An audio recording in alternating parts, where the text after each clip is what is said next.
Yasığımda bir gözüyle tatastım.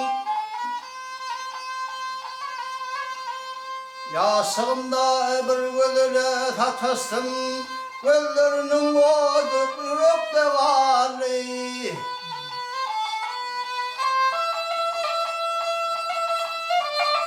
Aydına gider yanıp duran atastı.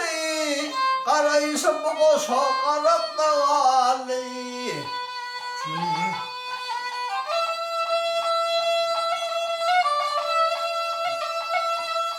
Aydın kıyının içine gözüne iyiler.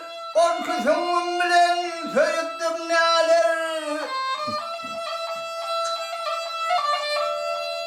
Yalan haklarımı da sayaktır olur. Sen andım doğdum çörükte var. Oğlum ben doktorum. Ay Allah Allah. Ay yeter oldu ya değil mi?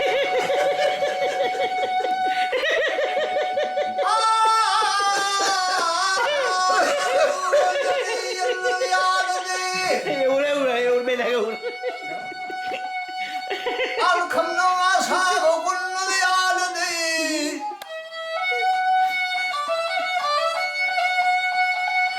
Ayda kız bilekleri boynu yalıdı. Zaten gül kızı kulakta vardı. Anasını okuttum, anasını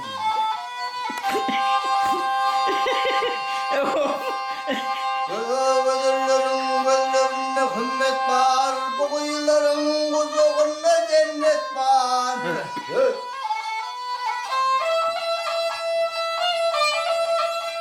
Sahip olan olsam ona minnettar.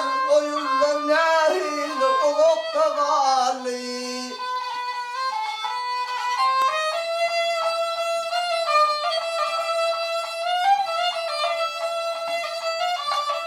Sahip olan olsam ona minnettar. Sahip olan olsam ona minnettar. O yıllar nehirli ulukta gali.